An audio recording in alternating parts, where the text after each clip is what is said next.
All right, our Bible reading for this week is in Luke chapter 22. So we are getting closer to seeing Jesus dying on the cross.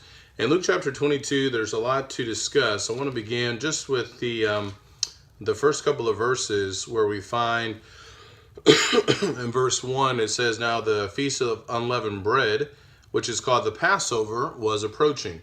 The chief priests and the scribes were seeking how they might put him to death, for they were afraid of the people." So think about all the things we've already read, and now all of these things are beginning to come to a head. The chief priest, the scribes, they've been looking for this opportunity to kill Jesus. They just haven't found one until now. It says in verse 3, "And Satan entered into Judas, who was called Iscariot, belonging to the number of the 12. This idea of Satan entering into Judas, I don't believe that he was demon possessed. I think this is just referring to the influence of the devil over him. Excuse me. Getting him to betray Jesus. I think that's the idea. I don't think he was demon possessed.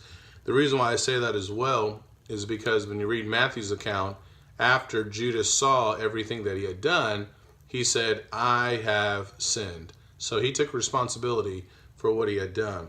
So, excuse me, he went away and discussed with the chief priests and officers how he might betray him to them. They were glad, and that's something I had not seen or just had read over. They were glad and agreed to give him money. So he consented and began seeking a good opportunity to betray him to them, excuse me, apart from the crowd. What was Judas thinking? Well, we know that that there was obviously something that was not where it needed to be with his walk with God. The other gospel accounts make that very clear as well.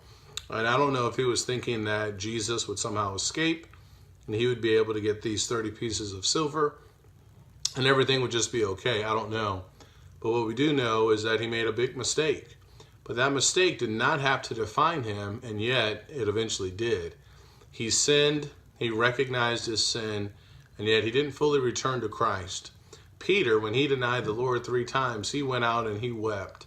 But he returned to Christ. Judas did not. I think there's something here for us to think about, that some days we're going to have some bad days, a dark night, so to speak. But when we fall short, when we sin, we need to get back up and we need to return to Christ. He will forgive us.